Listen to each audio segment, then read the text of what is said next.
Guys, what's happening? Hello. How you doing? How's the ears? Yeah, it's ringing. Still ringing. Yeah. Fantastic. It's so cool that we sort of get the opportunity to sort of connect straight to your rehearsal room. That doesn't happen very often. Sitting in our lounge room or something like that, so this was the best we could get. So yeah, awesome, man. Let's use it. Yeah, it's either there or Scotty's lounge room, but he's got a great big Millennium Falcon in his coffee table, so it still would have been good. That would have been all the talk. Lego Millennium Falcon, so none of that. Yeah, cool, man. How was the rehearsal anyway? Good. We've got a gig on Friday at Lyrics Underground in Maylands, so we had to rehearse for that. We've got a new song coming. Yeah, Sweet, it's the first time we're playing that on a Friday as well. So looking forward to that. No vocals tonight, so we're a bit.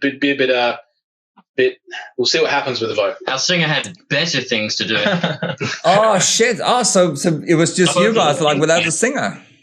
Yeah, he had something he couldn't get out of tonight, so it's just the four of us. I think he had knitting classes or something. Well, hopefully he'll be watching it at home. Then he can probably ask you guys some questions. Yeah. He'll probably be our first and only caller. If we say to him, he might come bowling in the door quite soon. So yeah, fantastic, man.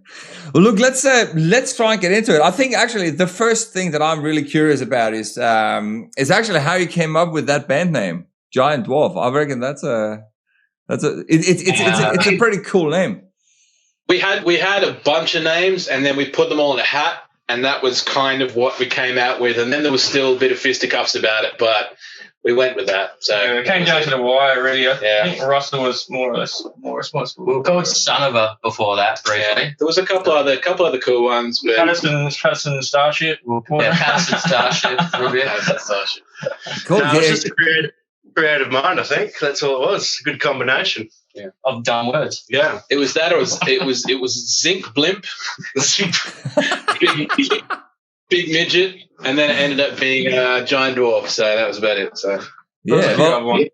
Well, you've done quite well on the logo, sort of matching up, the two 5-letter words there. Shout out to Joey K for doing the cool logos. Yeah, he's done. Go Joey. We love you. Well, that logo. Check out Joey playing Infected, coming out pretty soon as well with his super heavy metal. Cool. Yeah. So what was that name for the band? Infected. I go way back. They're old 90s kind of metally, thrashy business that was the singer in one of my old bands, The Devil Rides Out. And they're getting back together for Slayfest. Slayfest. That's where, because I thought I'd seen that name, and that would definitely have been on the poster to Slayfest. Yes, no, it should be good. Should be a good night. Lots of cool metal, proper metal up here. We're glad you took the logo, man. It's cool. Yeah, man. Yeah, I've got the boys from Tempest Rising coming on in September.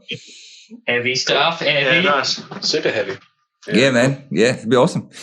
All right, cool. Let us try and get into to the whole grilling, if you like, or the actual questions here. So obviously, I got introduced onto you guys by our mutual friend Chris Symes, one of the local photographers. So I've had the chance to sort of get very comfortable with your album over the last couple of weeks, and I'm sort of curious just to hear how everything sort of started. Like, how did you guys start playing early on?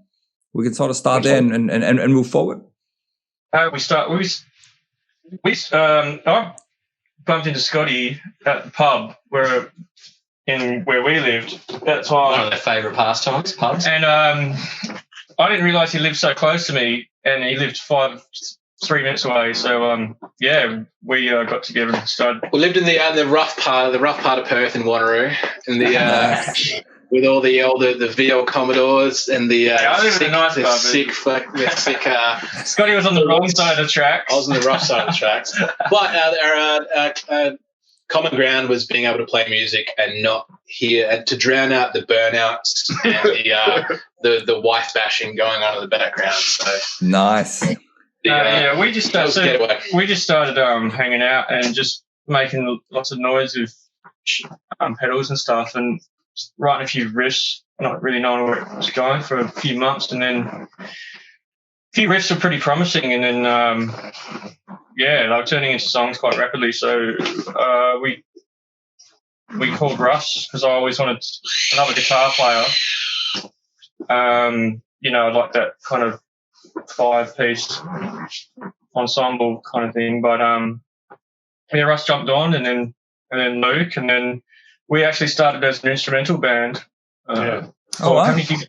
Yeah, we gigged as a 4-piece instrumental band for, I don't know, 12 gigs maybe? Yeah. It was a while. It was a good while. It was and a year. It was starting to get traction like that. And then people were begging us, don't get a singer, you guys are great as an instrumental, but we knew that there was room for singing. Yeah. The way the songs are written, so we shopped around a bit and found Aaron. Yeah.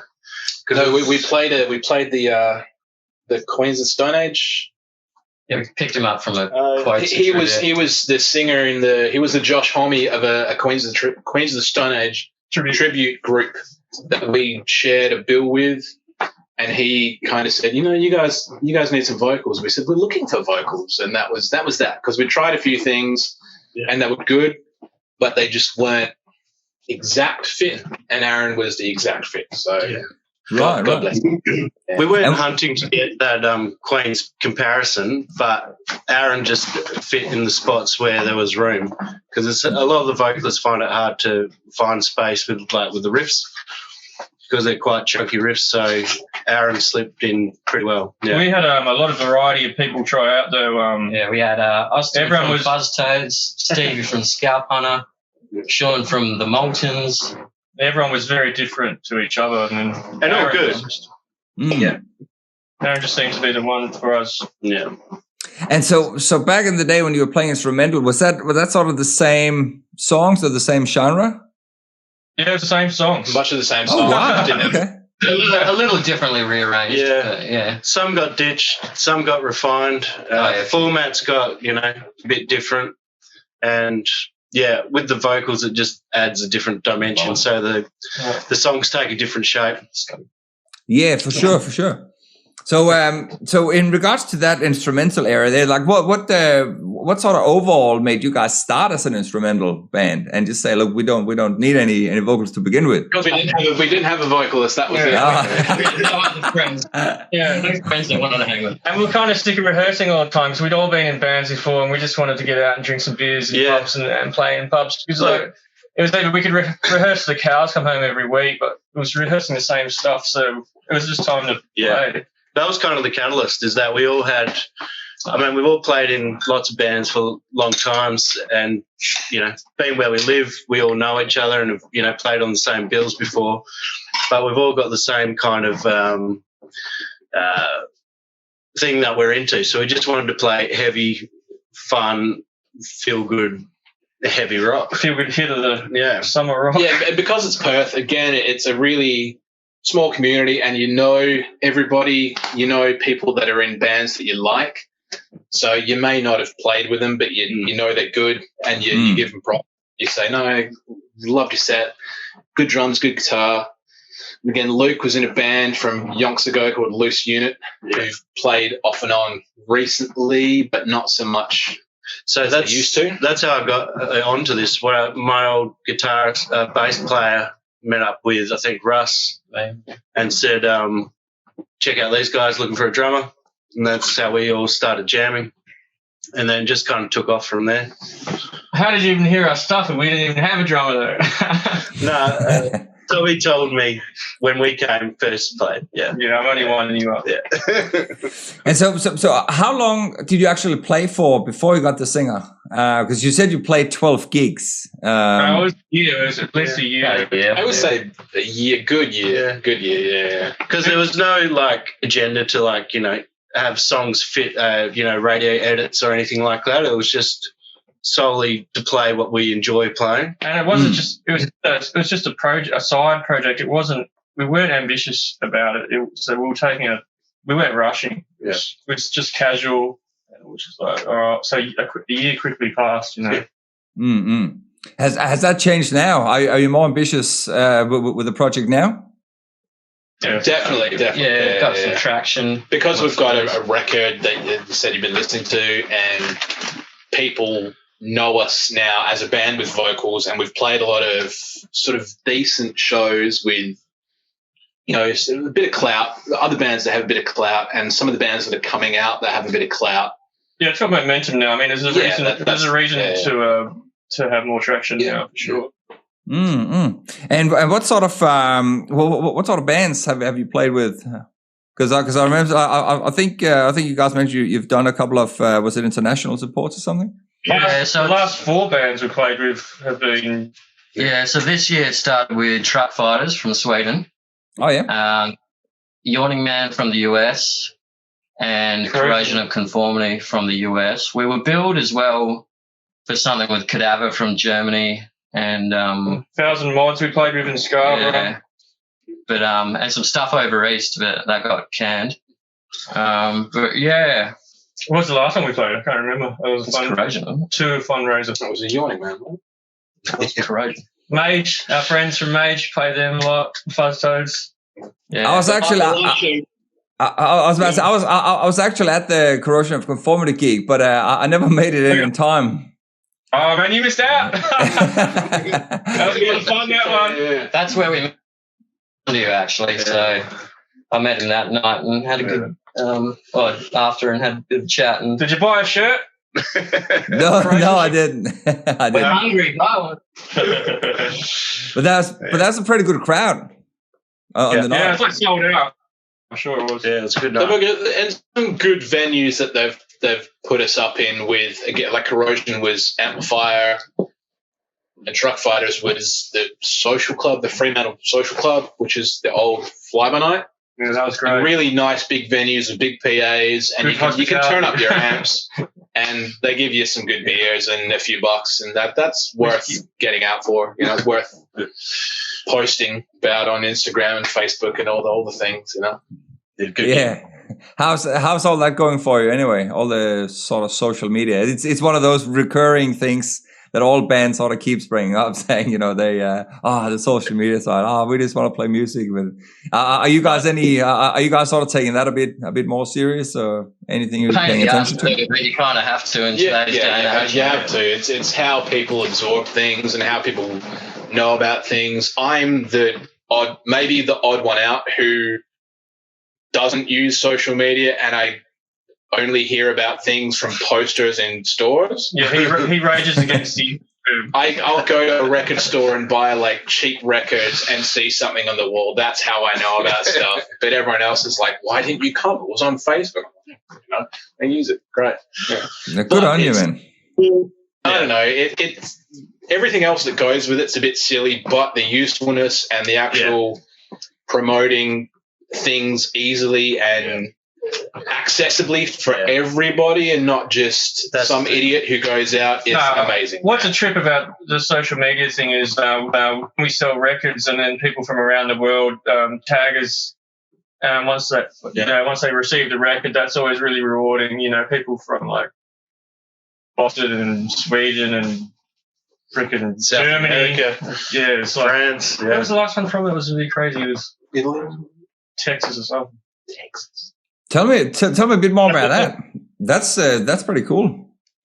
Yeah. So, the reach, like, for that mainly comes from a little PR campaign we did when the record came out, and I think that kind of got that foot in the door.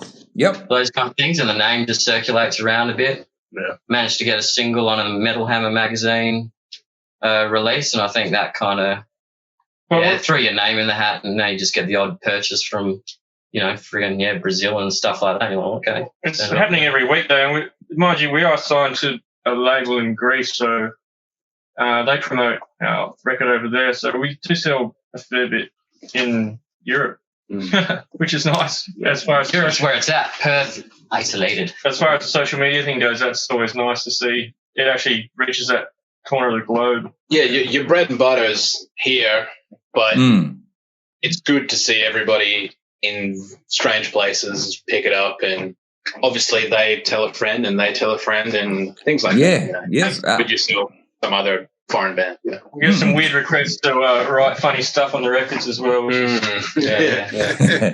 or dumb shit all over the cover. So how did you did you find that label in Greece, or did they find you, or how did that deal work out?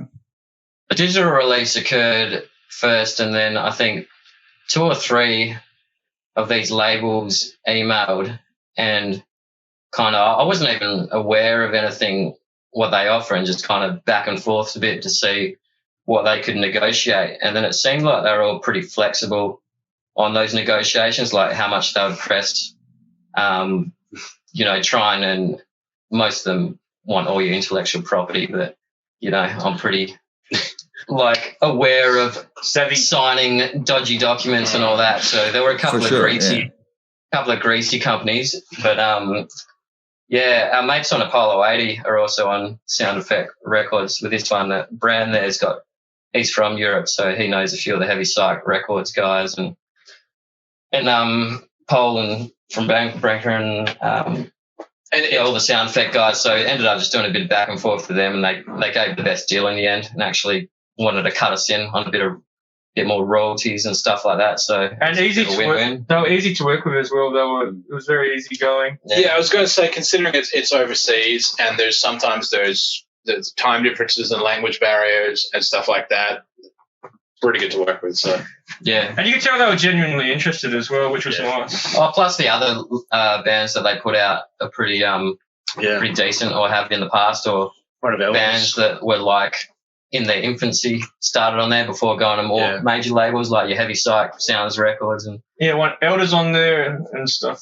So it's previously when they started out or whatever. But, yeah, we can. So has that made any difference to your approach to music now, and maybe even how you're going to approach things in the future?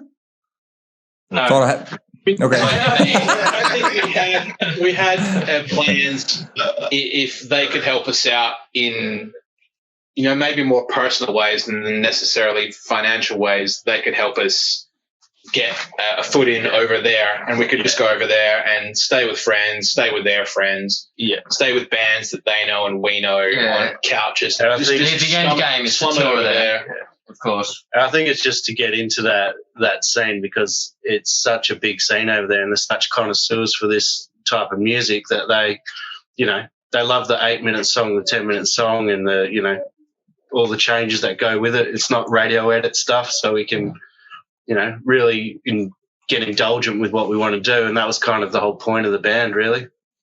Europe goes nuts for the heavy stuff. I was there last year and went to a couple of festivals and stuff, and they're just way more into it. Here, you get it's a lot more underground, and, you get little clubs. But but over there, it's big. Especially Europe, they'll go out on a Tuesday night for something because it doesn't matter to them, because they want to see music. It's not like it's an afterthought. You're like, oh, it's a band. It's a Wednesday night, and if it's a Friday or Saturday night or a Sunday night, it's even better. And just being over there and being around that sort of culture, you can see the difference, at least between Perth. But then you maybe go to Melbourne, and Sydney are a little bit different as well. But Perth is difficult because it's Perth, and you've been here your whole life, so you can assess it differently than some new toy going overseas or going over to Melbourne. You're like, wow, it's so amazing, and you're always so dazzled by it. But there's obviously things over there that you've got to feel out before you jump headfirst into it. Yeah. Well, I get it. It's been really interesting for me to sort of see how the framework works in Perth, because I've spoken to quite a few Perth bands over the last month or two, and again, it's so vastly different to what I come from. Because again, I'm from Denmark, Europe originally.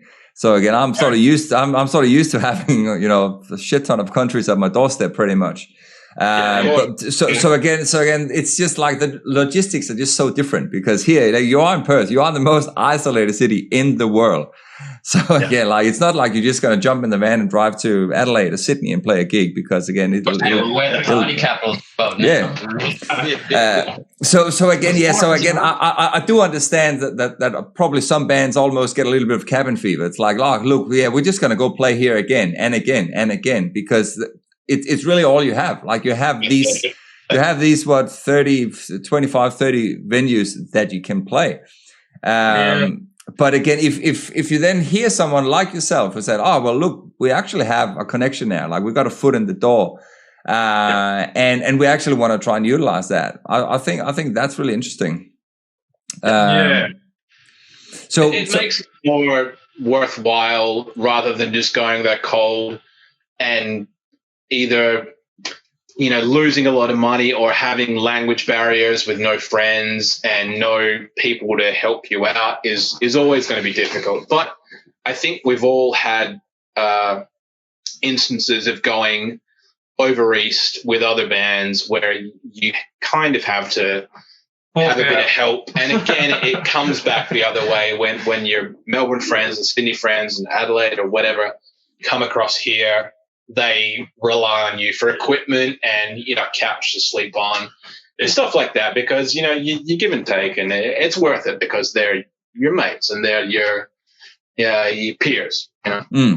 Well, it comes down to what you mentioned earlier about the whole sort of community feel. Like you help each other out because you're all in it for the same end goal, but it's just about helping each other out because everybody's on a budget, I suppose. Well, especially with sort of travel, like logistics and all that as well.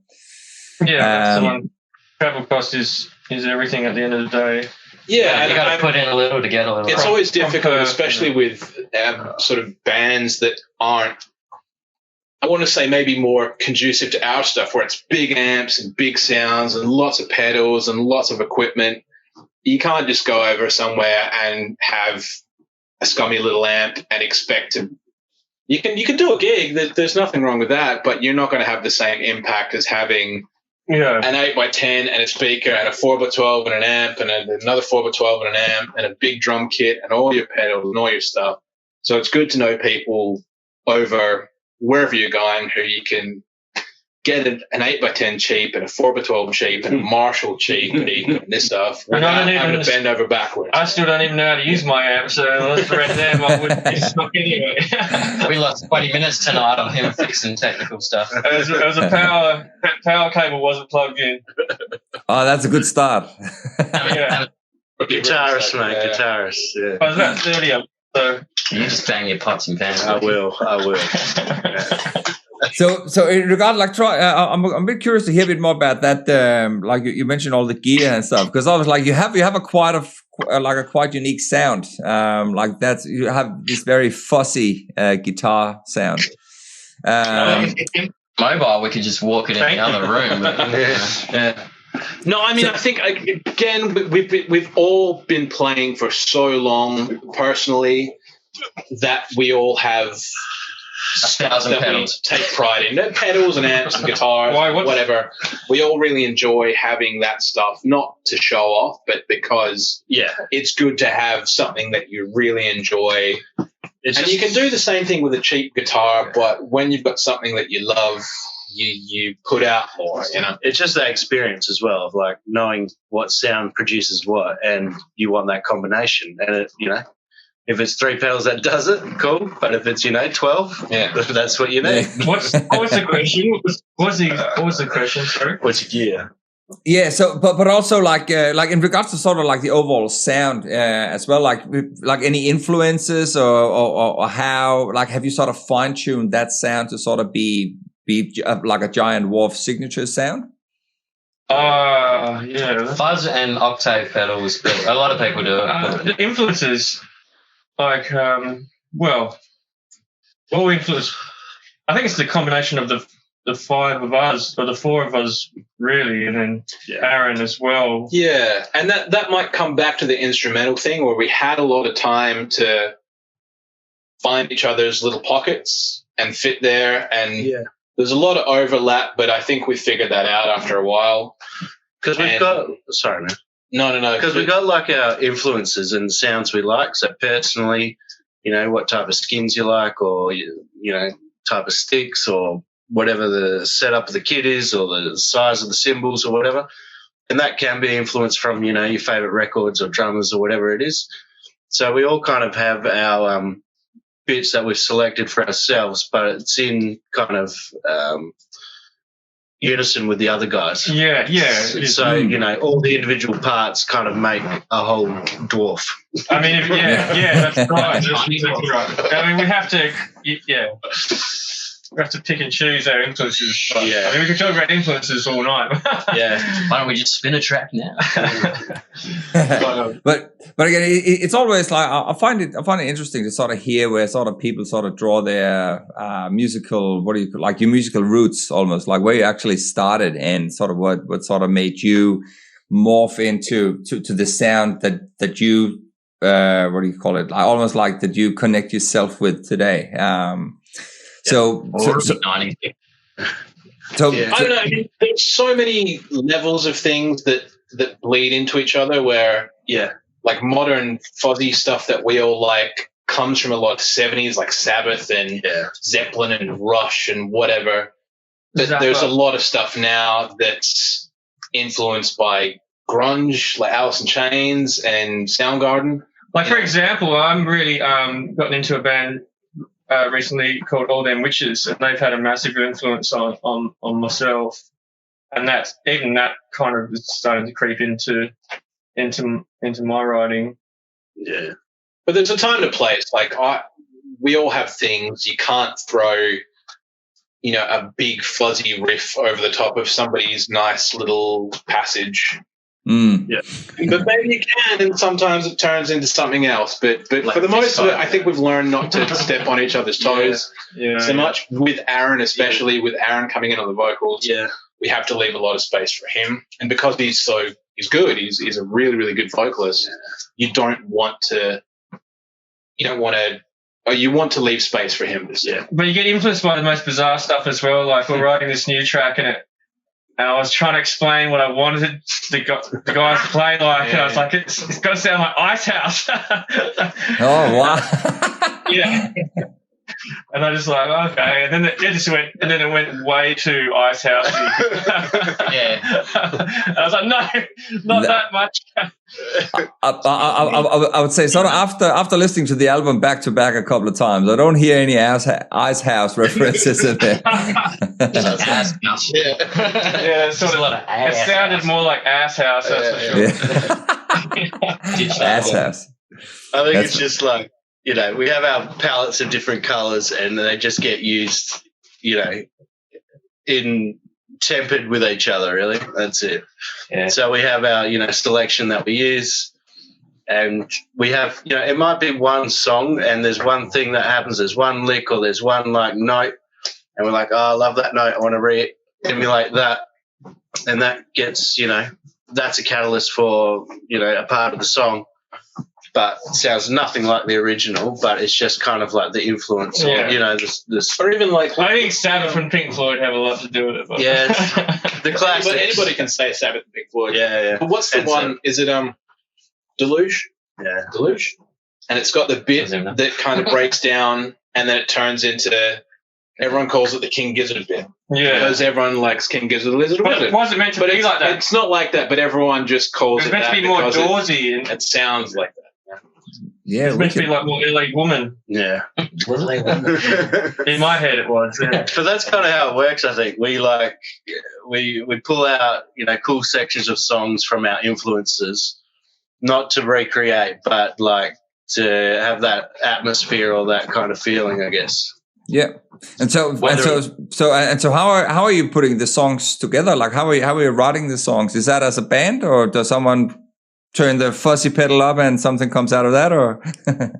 I think that's maybe the precursor to it, where someone will be at home and they'll turn something up, and that'll be the riff, and then they'll come in and say, I've got a riff, and then we'll all jump in and say, no, do this, and then it might be a minute of material that turns into something else. I mean, but half the album really was when we were first getting together was written at my house with beers and pizza, like Black Farm. Yeah, on the couch with an acoustic's a good approach, like Golden Wars, where you blow each other's heads off, kind of thing. Get some melodies down pat that you know will sound good, heavy, and then you turn it up to 11. Yeah, that's it. And so, okay, so if you put it back to, if you put the songs back together there, then obviously you went in to record this at was it Tone City? Yeah. So how does that recording process? How did that work? Drums first. Yeah. Well, we went down to El Grotto, had way too many tequilas and tacos. Shout out. Came back a bit earlier and started annoying Sam from day one. The drums is a pretty interesting experience. Yeah, it's a good one. Yeah. Yeah. So I don't know if it's self-indulgent or, but I always wanted to just track it a little differently, the drums. So normally, you do it live, try to make it as heavy as you can. And because that's just the style of music, so that's the way you do it. But I had always wanted to record one album where you kind of like track it all separately. So I literally record hi-hats and snare, record toms separately, record crashes separately. So I actually did multiple tracks for each one. Yeah. So the idea being that you can kind of isolate each of the parts of the drum kit and give it texture if you wanted to, or it just creates a different sonic sound. So other albums I've heard have done it, and it was kind of a cool thing. So I was like, all right, this is actually something for this type of band. I'd like to give it a go. So it was a different way of doing it, and I'm glad I did it, and it's kind of cool. It's obviously harder because you put in a bit of effort. It's a harder thing to do because you do one thing and then you do the other part, and you have to kind of match them up. Yeah. Without playing the other part. Which is because you're so used to playing the beat as a whole, and then you got to take out parts and so it's cool. That's crazy. I think I've heard of one band before, and this is I think 15, 20 years ago, I heard of someone else who did that. And I was like, no, surely not. Because that sounds like a bit of a puzzle, especially for the engineers, sort of trying to similar. An expensive puzzle. We won't be doing that again. It wasn't too bad. You got to be conscious of what you're doing and how long you can take to do it. So we've done that. So it equated to probably an extra day of recording. That's what it is. Because literally, because you need the extra time to just lay those tracks. So I was very conscious of that. It was fun, though. It was cool, and it was good to have. It was good to have that experience, and the product that came out was sonically different to anything of that genre. So it was kind of cool. Yeah, awesome! Wow, I'll be listening to that album with a very different set of ears when I go through it next time. Yeah, you gave away the secret. It does change the way you listen to it because it kind of gives a bit of cleanness to it, but it also kind of makes it a bit heavier in sections as well. So. It works better for some songs. But Sam at Tone City doesn't have a huge gamut of space and different rooms and different kind of. God bless him. It's just his house, but cool. It's a good house, amazing house. But it kind of lends itself to doing one thing in a room at a time, versus everybody cramming in a room and being crash bash about it. Whereas it might lend itself to acoustic band all being in the room, but if it's all of us with all amps, fuzzy, this and that, the other, I think not so much. It's not going to help. So that approach is more conducive to Sam's arrangement and how he would do it, which is good. And he's got an ear. He's got a mind for it. The best thing about isolating all the drum parts is there was no spillover, so you could chop and change and edit things individually without a spillover, affecting all the other drum parts in one kind of thing. You could just chop it up with whatever if it needed to be edited, which it didn't really need. So it was a cool thing to do. I mean, I think when you're in the recording process, you could go nuts, and you could spend ages if you wanted to. So you got to. I mean, all the other musicians get really bored and really drunk. Really drunk. So week after week. It's just that recording process. You got to know what's the goal when you go in there, how you're going to do it, what's the plan. So we've been back for several retakes on a couple of songs, and we'd be like, yeah, that's a take, and then listen back to it 2 weeks later. Fuck, I've got to go back and fix that. But if you must know, Strange Rule is the only one on the record that's not recorded like that. Yeah, that's true. That was made entirely in the studio. Right. So the one instrumental on there, yeah. Yeah, that's recorded live. So what like that? What made you decide to go with that approach on the drums? I think we took Sam's lead a little bit just because he works there. Definitely caught me off guard on day one, but I think it sounded like a promising idea. There was a couple of records. I know Queens do it quite a bit. Yeah. I guess that was something that was pushing me because I'd seen how they had done it, and there's a couple of other bands of similar genres that recorded in that style as well. Given they got plenty more time and money, so they can experiment in all types of ways, you know. So, but it was something that I thought I could pull off without having too much extra time. Yeah, and to give a different product. You know, but we're not going to do that again. That box has been ticked. Stick to what. Yeah. And so were you sort of just doing that without any sort of cue guitars or anything? Yeah, we did that. Yeah, you get your dummy track. Yeah, you do a scratch track and then to a click or something like that, or to a really scrappy live take of the drums, and then you go back and do the drums over the scratch track. Yeah, it was usually just Russ with a scratch track of guitar, click track going behind, and just play to that. Problem is, after those El Grotto sessions, you know, he might be able to play to a click, but I can't. So it ended up just being a click track in me. Yeah.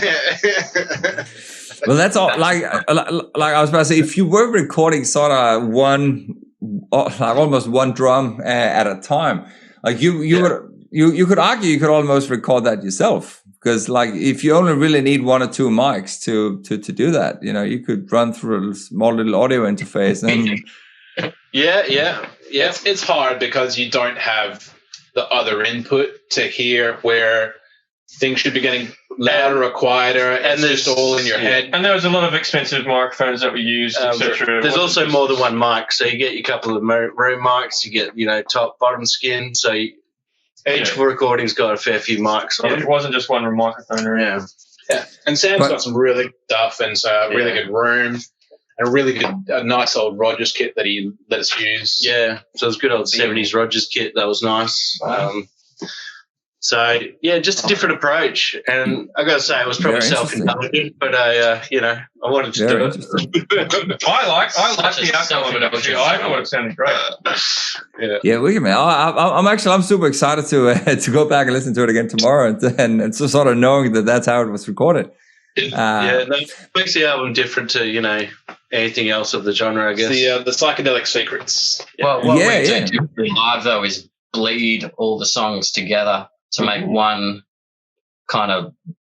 piece that we can kind of jigsaw around. So although we spend the time in, like, with the recording and the whole process, we're actually more a live band out of anything, really. Like that's where we all come from, and it's all about that live show and kind of giving it that Mars Volta, like one long-winded song, which might make people go fuck off to the bar again. Like, you know, it captivates people. It gets everybody. It stops the dead space and it stops the awkward silence and banters and tuning and all that kind of stuff. I personally hate guitarists talking between songs. They're all idiots, so they got nothing to say.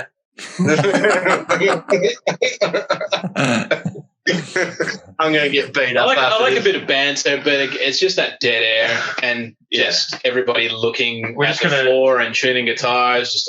We're just going to turn our back on you, Luke. Yeah, that's right.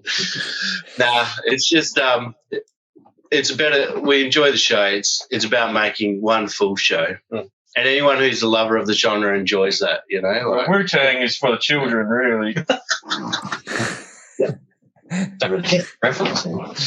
So what made you decide on doing an album? Because that's again another very sort of interesting conversation to have with different bands, because everybody's sort of swearing towards singles these days. Yet someone says EP is a better option, and we wanted to file albums.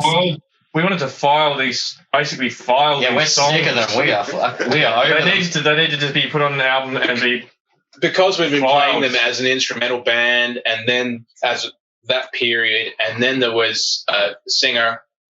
We had the songs, we had the catalog of things. So just whether it was released in chunks, in segments as an EP and a single, or 2 EPs, or what, it didn't really matter. We're like, just do it, just get it all out. It was good to have an album. It was only a short album, really, 8 songs. It's only 35 minutes. Yeah. I think it's a nice listen. I reckon you can, like, if you're on your way to work, you can listen to the whole thing, then get to work, you know.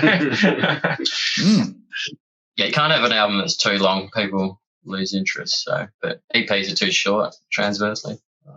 I reckon we could have maybe squeezed one more track on there, and that would have been enough, I think. But also, you don't get a record deal with a single or an EP. Really, no vinyl companies don't want to press, 7-inch. Yeah. You might have to do 3 or 4 EPs by the time anybody gives a toss. But if you do an album and you come out of the gate on fire, then people are a bit more interested, and they see you have a product and it's quality. If it's an LP, and we're vinyl lovers, so that was always on the cards, Also, we're really keen to just keep the momentum going. So we want to write more. We want to get a single out. We've already got a single ready to go. So, wicked. Now we've got that, that stake the claim, and now we can start building on it and keep pushing the momentum. Yeah, it's nice to file away the old stuff with that album, so we can move forward. And so the new songs, have they got sort of a different approach to it?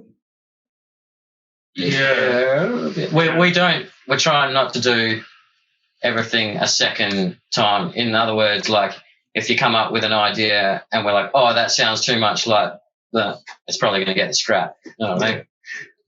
Our new song that we're debuting on the weekend is 8.5 minutes long. So that'll be our longest track. And it's one of the best things we've written in ages, I reckon. But again, going back to the instrumental thing, we've done all that stuff without Aaron. So now everything we're writing with a bit more accommodation for him. Yeah. And we'll try and leave a bit of space for him, or he'll be in the room with us to be able to say, nah, shut the fuck up there so I can sing, or play and I don't have to sing, rather than him have to come in after the fact and carve his niche in the little bits, The first record was very like song. Well, we're trying to aim to get this on a bit more soundscapey, a bit more cruisy, like a bit more laid back concept. It's going to kind of have like waves of heavy and then waves of like psych in a way. So it's kind of going to be different to the first one. There's a lot more cleaner stuff already, and heavier. Yeah, there's a lot heavier and then there's a lot cleaner. Yeah. Stronger dynamics, and longer songs. And but so you're saying you have one single ready. So is that something that's going to be released anytime soon? Have you got a plan in place for that? It's just getting mastered at the moment. Oh, Final fantastic. mix mastering. I've got a tentative December launch, but we'll see how that goes. Well, definitely, I think by December, if I was to give the hot little tip there. Yep. We've got some other stuff trying to plan out for October now that things are going up. A mini fest at the Rosemount Hotel. The song itself is it's going to be well and truly finished by the end of the year. It's just that we got to put together all the artwork and film clips. So I think that stages it well. December, we got this gig now, maybe another one in 2 months, and then that'll leave another 2 months to do, like a single launch rather than overplay in the Perth scene and do shows that are more like something like a launch or whatever. Yeah. That's again another interesting conversation. To overplay Perth. What's your opinion on how many gigs you should play? It's easy to do. It's definitely easy to overplay Perth. You can't because people won't come. And we don't play Freo that much, so it'd be all right to go to Freo on that. Like, you almost do actually class them as different cities, although they're one. But, I feel like we probably smashed out quite a few in the last half of last year. But, like, this year definitely taking a more eased back approach and rather come out with fresh material that sounds good rather than people rock up and be like, oh, yeah, and then just see the same set that you've already done. You can be a gig pig and play every weekend if you want, but I think it's a lot of effort. It's better to make, shows more of an event and something a bit more special. And, Yeah, I mean, if you play constantly, on one hand, you become an incredibly tight band and you're really in tune with each other and you know how things are supposed to flow for the next gig or for, your mistakes and your abilities. But if you don't play so often, people are more interested in seeing you traditionally. Anyway. And it depends on what gigs are offered as well. I mean, some of them, I reckon it's going to get really good now. Yeah. With all this frustration of isolation, I think everything's going to start to get real good. And it should be pretty pumping towards the end of the year. Yeah, man. Yeah, everybody's been a bit kind of sad and lonely, sitting around doing nothing while the big Backstreet Boys come back. Been going around, everybody's been getting sick and tired of listening to Backstreet Boys at the moment. So it'd be good to get out and see some gigs. And everything's kicking off in Perth. Yeah. The last 3 weeks, 2-3 weeks, and see some. I live Badlands is across the road from my house, and I can hear cool things happening every fortnight there, every weekend there. But it'd be good to see some good heavy gigs coming out with us and like Infected gig coming up, sort of things like that. There's going to be good, around Halloween. There's going to be some good stuff happening. Yeah, man. Got something secret in the pipelines for Halloween. Yeah. But it's a shame that the other places can't do that. It looked like everybody was on the up and up, and then Victoria. So again, the start of the year, we were supposed to go across and play there. We had not Victoria, but New South Wales and Canberra and and Queensland, and that didn't happen. So it sucks that they not necessarily lost out on us, but everything went downhill then, and they haven't had interstate bands coming across to get everybody a bit more chirpy and a bit happier about things. So X-Nay on the interstate. Yeah, so we'll reschedule that one till March next year. And hopefully, the other bands on that tour, Fuzz, and Mage, can still make it. There's a festy over there called Mojo Burning. So good mate Christian at Beats Cartel runs that. He's got a wicked pub called Mo's Desert Clubhouse in Brisbane in the Fortitude Valley. So look that one up. That's a freaking pumping joint. Have you heard our boys Mage? They're sick. What's that? Very good band. Have you heard Mage from Perth? No, I don't think so. Bang, Very check good. them out, man. Check them out. Is that M-A-G? E. I think you said M-A-G-E. Like a wizard. M-A-G-E. Dungeons and Dragons, level 7 mage. M-A-G-E. Yeah. Them with custodes on. They're They're the good hot lads, stuff. man. I'm Rune. Alex at I'm Rune. He's kick-ass dude. He's all Rebirthing. Yeah, awesome. I've made a note of that here. But in regards to touring and booking all those shows, is that something you're doing yourself, or have you got anyone sort of booking for you? So Russ is the business admin of the group. Yeah, it's funny because it gets marketed with the usual promoters' names on it and that kind of stuff, and thinking even doing my own startup while I'm at it. But yeah, you kind of got to do it that way. We played with some bands like Death by Carrot from Queensland that came over, and they played something like 140 shows across Australia in 1 year. Just all out their band, really. They're bigger touring.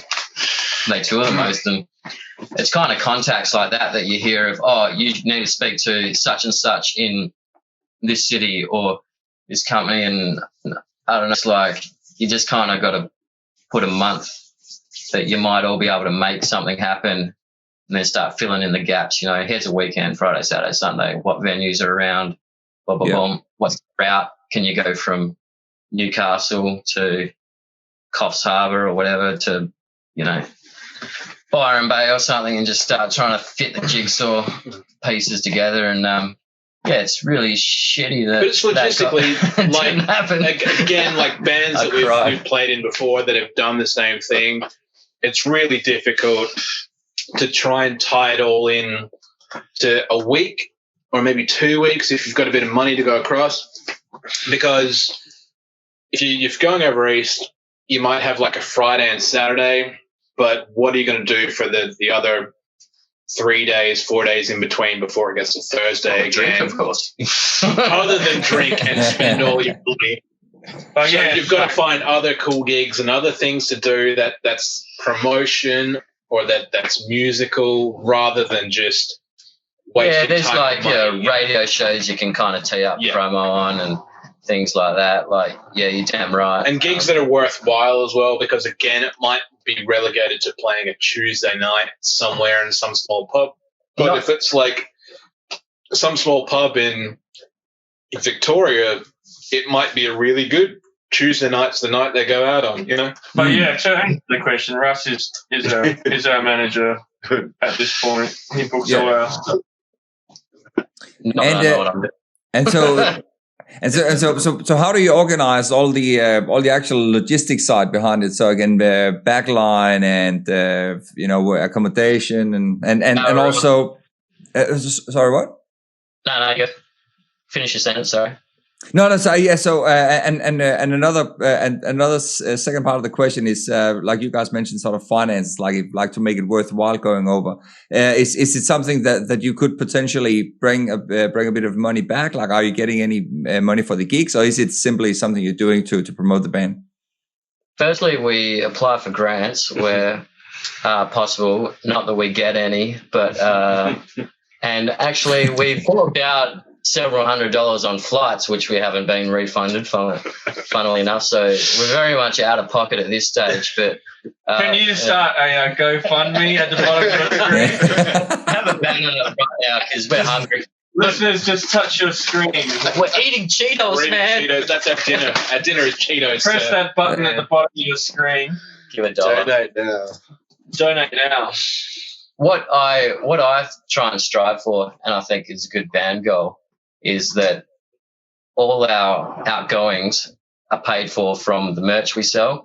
So the single we're bringing out now has all been paid for from merch sales, for example. So we haven't actually had to go, hey, dudes, chuck in $140 for this session kind of thing, because it's all sitting in a PayPal or from your Bandcamp sales, your Spotify, all your other platforms that your distributor kind of takes care of. But that's All initially maybe 2 or 3 years ago, it might have been the case where we had to throw in however many 100, 2, 3, 4, 5. But now we have, again, records and CDs and bits and pieces. Yeah. Otherwise, you just got a gig and make cash. More the traditional way of doing it. Yeah. And in regards to sort of treating the band as a business overall, is that something you're doing as well? Look, we have a tax file number. Hey, that's a good start. And I think Aaron, who's not here, organised that actually. And I have no idea about the tax workings side. But I'm sure we do not pay tax. I think we are far below the 18K tax threshold.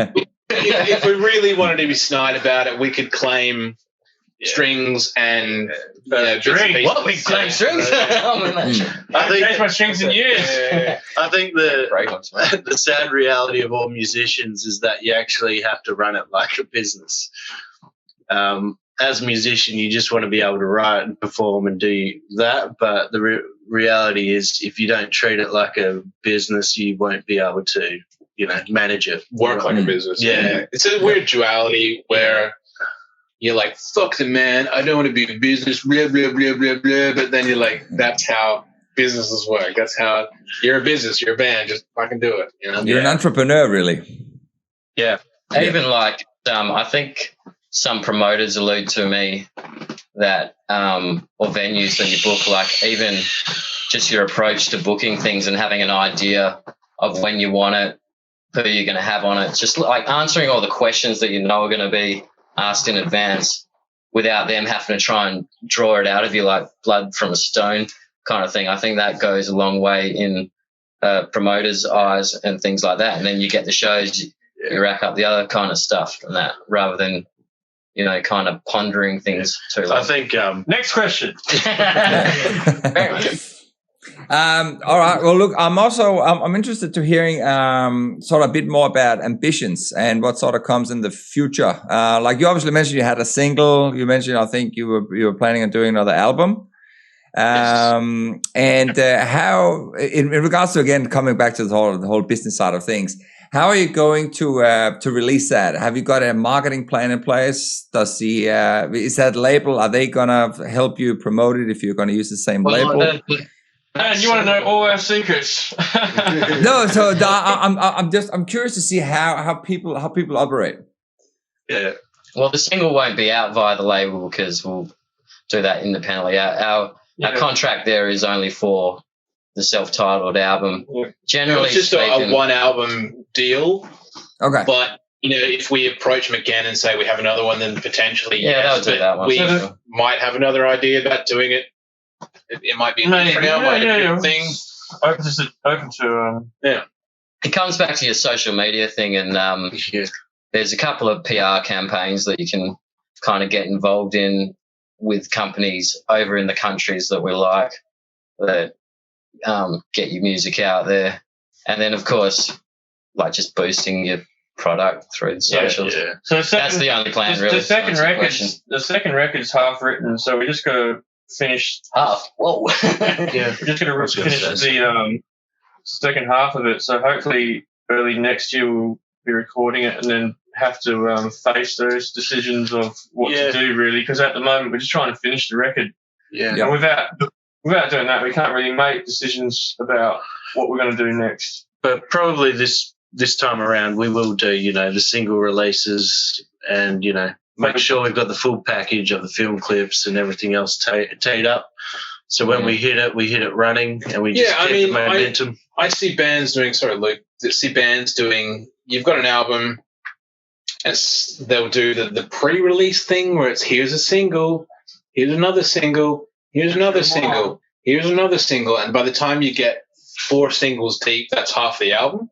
And then you get the album. I'm maybe the outlier where I wait till the last minute to listen to the whole thing. But by the time you get the album, you don't want to listen to those 4 tracks because you've heard them. Especially the first one that came out. That's the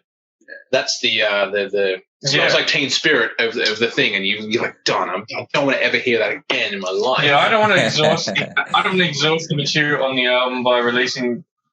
Personally, I'll be happy if we exhaust them, and we have people who.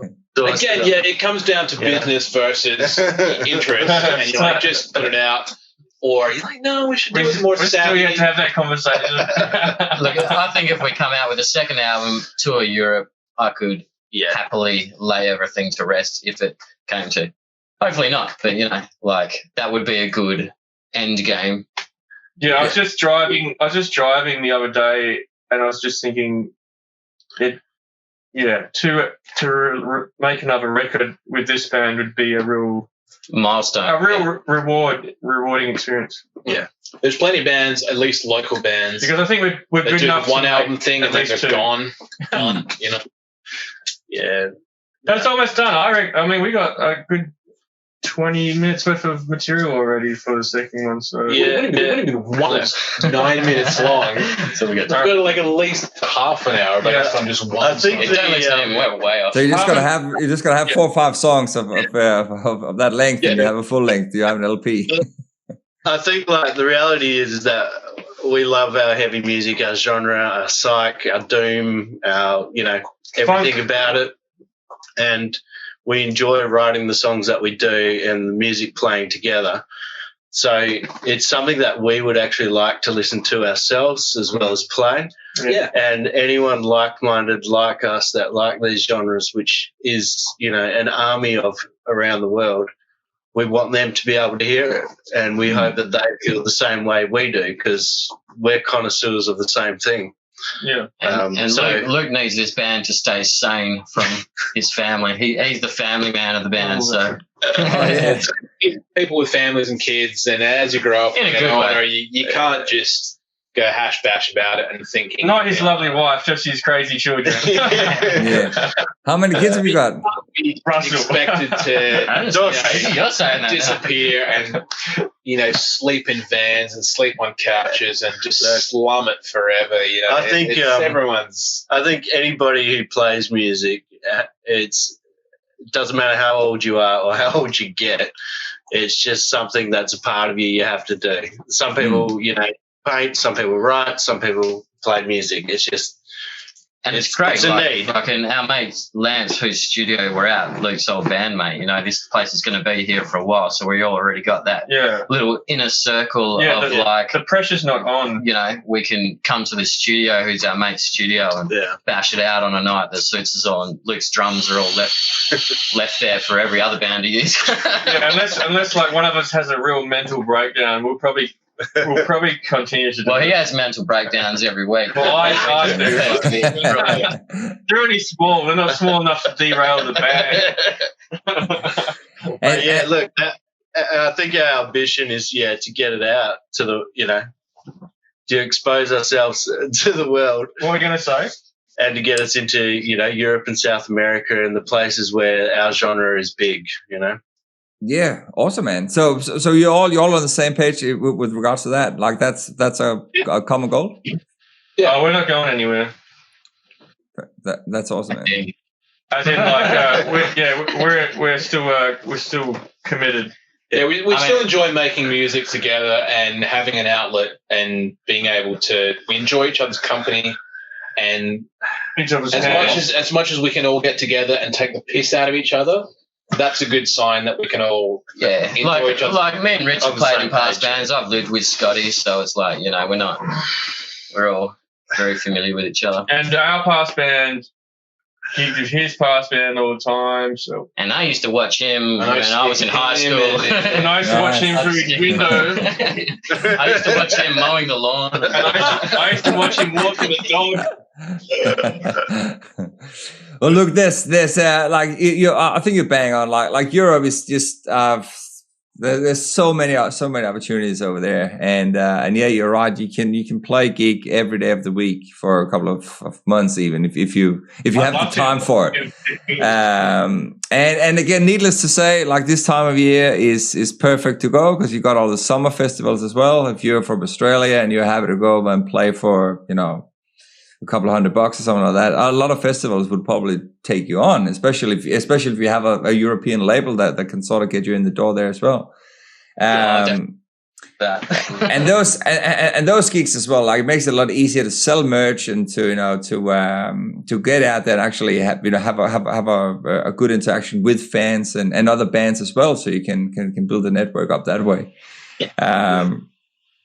So it's just I suppose sort of in this whole Corona environment, it's so it's just so crazy just to see how that has impacted everything in Europe, because like literally all summer festivals have been cancelled.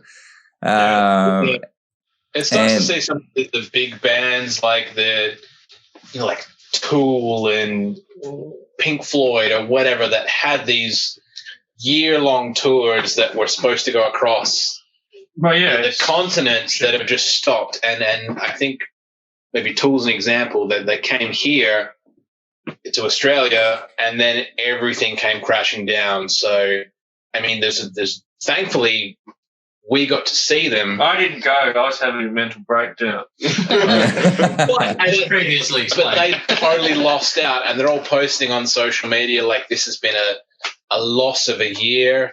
And my personal industry, I do AV and PAs and gigs and all that sort of stuff. There's no work. There's none whatsoever because of that sort of thing, and it's a shame, but that's how it is. And it's good to see people or governments and organizations that try and clamp down on things so much so it doesn't spread out, because you see the downfall of America, and again, Victoria's an example at the moment where they've just lost the plot, or they've dropped the ball. Sorry, maybe not lost the plot, but it's regressed, and it's not getting better, and it's back where it was 6 months ago or 5 months ago. Whereas WA's done a really good thing, and WA's doing a really good job. Yeah. Look, I think we've probably got the same plan that almost everyone has, where we can just get ourselves ready for when this subsides. We can have a foothold in Europe, North America, South America, and be ready to tour once, everything's has an opportunity to happen again. Put it like, We're supposed to play across, and then Virgin took our money and didn't give it back, so we still have credit. We can still fly with any company that is sitting on the Richard Branson still owes trying to keep their head above water. Yeah, we basically had to bail on that tour like 24 hours before we meant to fly, which was a real... we took a vote, actually. I'm pretty sure it was... Russ was like the only one still waving the flag. It was you and Russ. I was cool. I was like, oh, man, I don't care. Man. We'll go, whatever. Like, it was a good job we didn't in hindsight. It would have been stuck because all the borders closed up and all that carried on. So I had enough leave at work. I'd be like, look, if it takes an extra 3 weeks to drive back in a van across the border, everyone else is like, I have to be back on Monday, man. I was like, man, I got to feed my dog, man. Cheeseburgers, man. But if the March 2021 tour gets cancelled, I will cry. Yeah, something's gone wrong if it's still going by then. If the Backstreet Boys reunion tour is still going in March 2021, something's gone wrong. It's a worry it's a worry.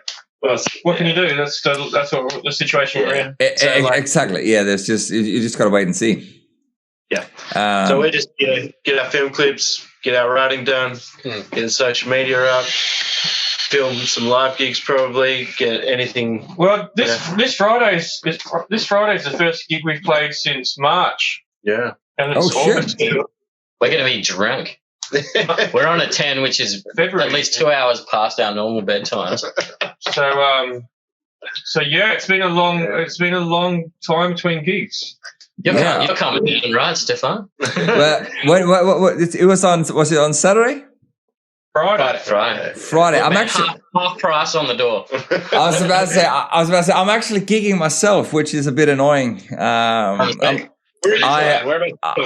playing at the National. We've got a residency. I'm playing in this little cover band, and we play. Man, let's go to that instead. we usually play every first Friday, but then for some reason they moved it to the second Friday this month. And yeah, you're right. When we played the first gig back last. When was that? In July, the first Friday in July. I've never seen that many people at the National. It was just like everybody just needed to get out.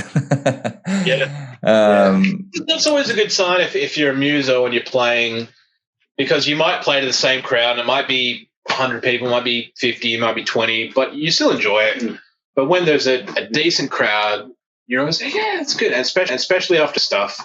The Backstreet Boys reunion tour. Yeah, it's very. I was about to say it's very, very different for me because like we sit down, like we play fucking Wonderwall and Kiss On. I don't get any excitement out of that. It's like you're selling your soul for money. You've got to. I used to do covers, but you've got to throw in the reggae version of Kiss On, reggae version of ska version, ska. Yeah. Yeah. Look for me, it's the only opportunity I have to actually play live drums. I've got my I got a hybrid kit over here. I've converted an acoustic kit into a digital kit, but for me to actually play an acoustic kit, that's my only excuse to sort of get out. Because again, like I'm the same. I'm a family man. I got 3 little boys and stuff, so I don't get out much. But right now, I get to talk to a lot of people, and that's a really cool way to sort of interact and still sort of keep your music connections alive.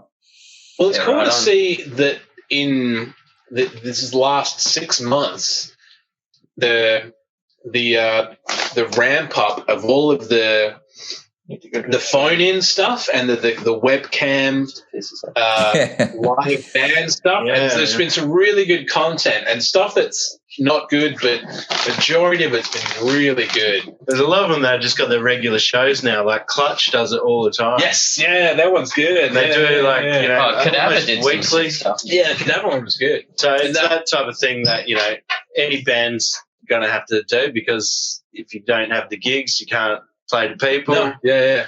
We haven't had it before because 1, you couldn't. 2, there was knobs on it where it was like only 50 people and they got to stand 2 meters apart or whatever. It's and that's not conducive to heavy metal or whatever, where people need to jump and mosh and whatever. and they've all got to sit down and be two abreast, and you're like, well, this isn't heavy metal, man. This is silly.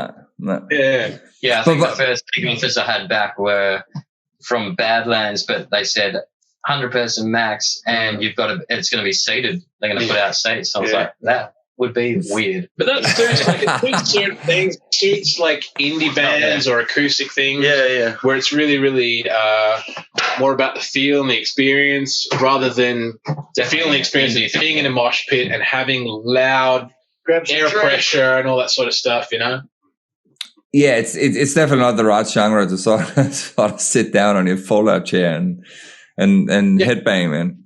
Yeah, that's right. And you don't get if you're, especially if you're a band playing and you're, you know, ripping out, looking out at that, you look, what is this? And do a stage dive and just crush it. You're a bit more reserved if you're playing, you know. But that's, I suppose that's again the cool thing that has come out, you know, a bit of a silver lining out of the whole lockdown thing, that you do see some people sort of come up with some new ideas and create new content and again stuff happens. Have you seen it might be up your alley, the 2 minutes to late night stuff, where it's the guys that do it's all like the guy from High on Fire and the guy from Converge and the guy from this and that and the other. Oh, that's awesome. And they play like a Rush cover or a Metallica cover. Yeah. Amazing. And they do a really good sort of faithful rendition. There is a band. There's a bunch of musicians back home from a lot of metal bands in Scandinavia. The singer from Soilwork, for instance, if you guys know them, I don't know if you're familiar with Soilwork. Yeah, and there's I think the drummer from Pretty Mates, which is a Danish metal band and stuff. But they all went together during lockdown and created a band called At the Movies. Which is again each individual track is recorded separately, and then they obviously the merge them all together. But that's all songs from different movies from back in the 80s. So they got track kind of thing. So they got like St. Elmo's Fire and stuff. They got and they're making them in these sort of like power metal versions. And again, like Björn from Soilworks vocals are just phenomenal, man. And but they've now actually have a full on following and are still playing. They're still making these songs, even though most of the countries are out of lockdown. All right, check it out. Yeah, it's really, really good. And again, it's high end production. They made a video for each song as well, which again, you can see people sort of sitting and playing at home in their own. And I mean, let's get real. These guys' home studios are like next level. Yeah. And so is the production. But they put out a song a week. So that's cool. Yeah. But they obviously don't have children. I'm sure they do actually, but that's all. How do you think that's so single, no kids? They obviously don't have jobs. Alrighty, let's try and I've got two more things here before we can try and wrap it up here. There is a thing that I asked pretty much everybody on the show in regards to if they have any sort of tips or tricks or any advice they would like to sort of share, anything that's worked for you that might work for another band that are watching. Well, like for instance, like we you mentioned before about sort of how you guys book the gigs. I think that's something probably a lot of bands could learn from, especially if they want to go over east, like another Perth band or something. But if there is any advice, any tips or tricks, anything that worked for you, if there's anything you'd like to share there. Definitely like team up with crew and just like have a lineup or that's appealing. I'm not a fan of like getting pulled into gigs where it's kind of like, and you have to do it sometimes, where you plan a bill with 4 or 5 other bands, and then you're like really gel and make mates with or something with like one of the other bands. You kind of branch off and then do things like that. But I think like if you're going to be booking, have a lineup sorted in advance, or just like continual little ideas of lineups or events or special. There's higher level thing where if you're booking a gig or interested in putting together a lineup, that you can obviously find all of the bands that are the same as you and that are, your peers in the same, say you're a punk band or whatever, and the same genre. Yeah. But if personally, maybe if you go down to those kind of gigs, it gets really tiresome after 5 bands, and maybe you're doing 45-minute sets of 5 bands, 4 bands. By the time the 5th bands come on, the 4th bands come on, you might be a bit tired of it. Yeah. So find peers that are maybe not the same genre, but are maybe good mates and good. Yeah, It's a melting pot of ingredients. yeah. like So a there might soup be that- a heavy thing and then a weird electro That's the thing, salt, but that's the you're pepper, all that's the- still For on the same example, level. like our gig coming up on Friday, we got like a blues band following us, like a heavy blues band, Black River Ransom, and then Shouts are a real great. like kind of Yeah. experimental kind of like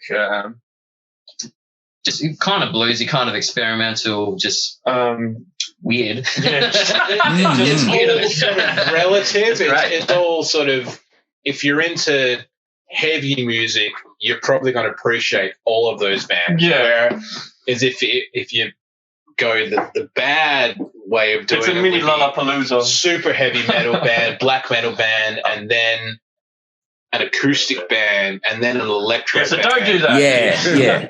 That gets too Nothing washed worse out. than nothing worse than being a heavy band Yeah, at, don't like, team up with a. at Mojo's at like an indie gig Yeah. or something If like you're that. death One metal, base. don't team up with your favourite friend just because he's in a Yes, folk band. that's exactly your Catch best up for friend. beers at the pub. I don't know how to answer that question, to be honest. I did love seeing Neil Hamburger support Mr. Bungalow. Yeah, when you're hamburger with friends are wrong. That's the next level. because it's so confronting. But that's the thing. It was kind of relative, But again, if it's doo-wop pop and then black metal and then acoustic and then you're only going to get your renter crowds where it's like the people that are into that band are going to watch that band, then they're going to leave, and then the people that are into the band are going to watch that, then they're going to leave. And overplaying in Perth is such a big thing as well. And Again, as I you said really before, blame it on the public transport. When everyone wants to come out on the weekend, people want to drink, and then paying to get into a venue and drinking, and then how are people going to get home? And it's Bloody Department of Transport. it's Perth is such a spread out place. It's really difficult. It's not like If they go Melbourne for Uber, or really. Sydney or anything where you can get like trams and trains and stuff. It's really kind of difficult over here. That's why you can't ever play, because people can only make the effort once a month. But that's the difference between the eastern states and here, and Europe and here, where there's so much public transport and big cities where you can maybe go. Yeah, and you're going to play to a new there crowd and every get night, back. but over here you're only going to get the same kind of. Well, I mean, we get similar punters, but as Russ said earlier, playing down in Fremantle is almost like playing in a completely different town from the city. What do you think that is? Well, distance. kind of, the transport thing. Like, I would love to go play, or even generally just go out to Fremantle on a weekend night. Yeah, like the that I've got off, but I know I'm not going to be back before 1 a.m. So. Yeah, and even for us, driving all that way, I'm from Wanneroo, so it's a bit of a trek away. May as well fly, man, from there. But different time zone. Especially if you're playing to like I played, 20 people, and you're playing to 15 people. Like I think everybody in Perth has done a gig where you've driven, the equivalent of Wanneroo to Fremantle to play to 10 people and get paid $2. And you just come, you play because you love to play, but come out of it saying, what did I just do? And why am I so drunk? And then you can't drive because they pay you in jugs of beer, and you can't fill your petrol tank with a jug of beer, so you drink it, and then you're like, what do you expect me to do? I can't not drink. There is Victoria Bitter in my petrol tank. Why do you think my car's not moving? Stop hassling me, Mr. Officer. And can I try on your hat? Oh, that's great, man. All right. So yeah. So That's a pro tip. I don't know about any other pro tips other than The pro tip, other Just that was an check. amateur tip. yeah, amateur tip. But maybe pro tip, like just jam as much as you can, and if it's get your toe. in a house with acoustic guitars or in a house with bongos or And if you don't like jam, then just pour yourself some marmalade. marmalade, yeah, that's equivalent. Yeah, it's the same relative kind of thing. good stuff, man. So the last thing before we finish off on the last song is just if you can give a shout out to your social media platforms. Where should people listening? Because by the time this one goes on podcast, obviously people can't see this. So where should people go and keep in touch with Giant Dwarf? Have you got like a preferred platform? Preferably the Bandcamp, so we make a buck or two.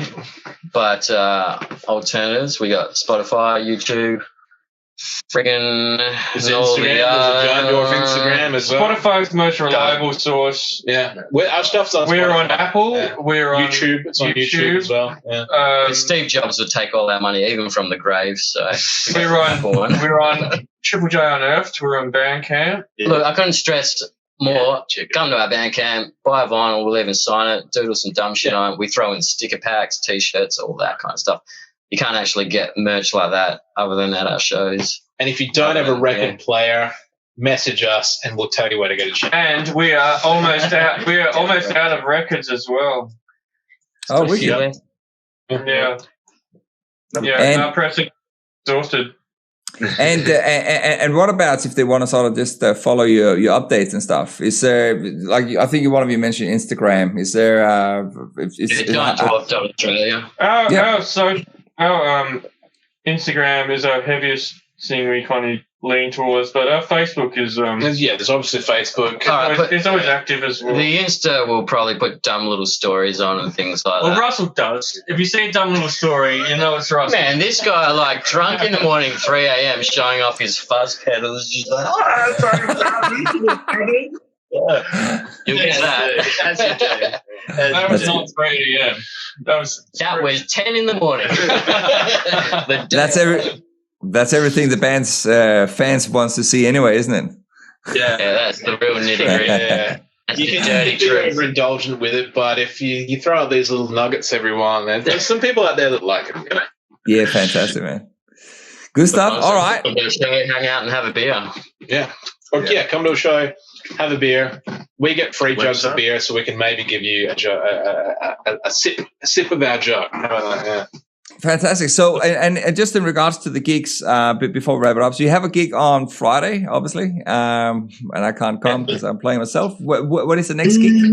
Excuses. Yeah, I know. So the next one after that, and it's TBA, but we'll drop the hot tip here. We'll be on the 31st of October at the Rosemount. Have both stages booked tentatively for a double stage mini fest. There's not one in between that. But you didn't hear from me. You had Nice. Halloween. Well, that sounds promising. I'll make it for that one. This Friday, we're at Lyrics Underground in Maylands. We've established it. Did we say that? I'm not sorry. Awesome, man. Thanks so much for your time tonight, guys. It was really entertaining to hear about your stories and stuff. And we're gonna finish off on Kepler. If you don't know if you want to do a little shout out about that and tell us a bit of what that song is about. That's one of Russell's nuggets. That one. Yeah, that was the one little thing I kind of brought to these guys when they asked me to jam. And then everyone else lyric-wise, young Lukey over here is responsible for the lyrics. If you're tapping your foot to that chorus, that's this guy right the drummer. Actually, one interesting fact you should know is that Luke is responsible for a lot of the lyrics. Yes, like Neil Peart. Cool. Yeah. And a couple of backups. I am the beautiful harmonies that you hear in the background. And he's lucky he does it, because otherwise the royalties will just be like, how do you shave it off? Songwriting credits go by the way. Aaron and I do a lot of the writing. We'll lawyer up and all kinds of things. And so when we listen to this song, is this one of the songs where you've sort of sat and recorded each drum bit individually? Yeah. This is one of them. Yeah. Wicked, To wicked. keep dinner out. Absolutely. Awesome. But Guys, this is always good to play, and it's always good to kick in with because it's a bit more intensity, a bit more high energy, like that in Black Thumb as well. It's a good bit of forward momentum, and it's not so laid back and jammy And without further ado, psychedelic. Yeah. Black is the color of night. fantastic. Right. Thanks so much, guys. I will. Adios, amigo. I'll put it on now. Donkey. And enjoy the rest of your night, and don't drink and drive. Too late. Cool, man. Cheers, guys. Thanks so much for tuning in or listening along to the show. If you like the show, please don't forget to leave a 5-star review and subscribe to my social channels. It doesn't cost you anything, but it greatly helps me to build my networks and my chances of getting sponsors to keep this show running. If you want to take it to the next level, please head over to patreon.com/Stephen Helhammer and become a patron by joining the exclusive community there. You can start from as little as $3 per month. And for just a little extra, you get access to some fantastic features, outtakes, behind the scenes stuff, and much, much more. That's less than the cost of a cup of coffee per month. And that way you can help me build better content. I can devote more time to find awesome guests and just generally just keep everything flowing.